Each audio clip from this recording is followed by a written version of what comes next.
नमस्कार, good morning. मी Rutuja Kadam. 7चा alarm या बुलेटिनमध्ये आपल्या सगळ्यांचं स्वागत आहे.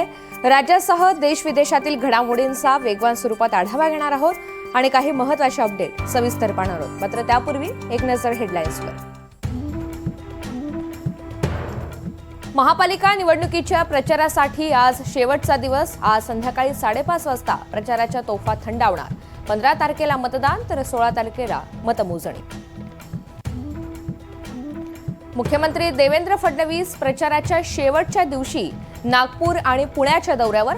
नागपुरात आज देवेंद्र फडणवीस यांची बाईक रॅली तर पुण्यामधील शिवाजीनगर मतदारसंघात फडणवीसांची प्रचार सभा.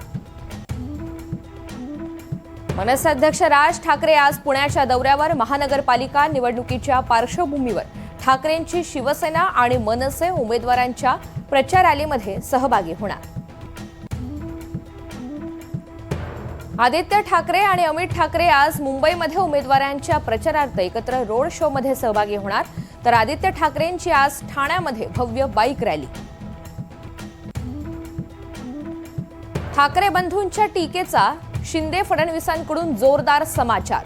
महाराष्ट्रापासून कुणीही मुंबई तोडू शकत नाही, शिंदे आणि देवेंद्र फडणवीस यांची ग्वाही.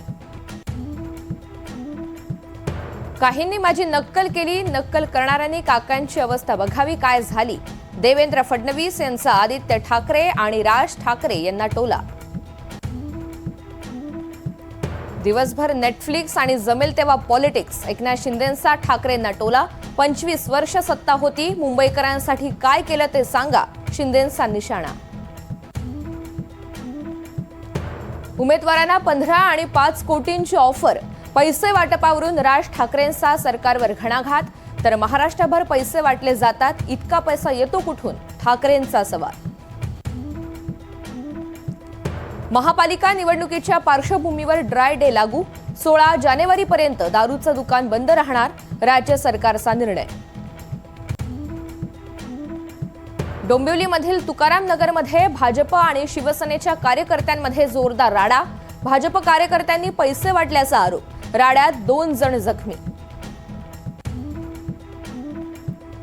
मकर संक्रांतीनिमित्त तुळजाभवानी देवीचं मंदिर 22 तास खुले राहणार. भाविकांच्या होणाऱ्या गर्दीच्या पार्श्वभूमीवर तुळजाभवानी मंदिर संस्थानचा निर्णय.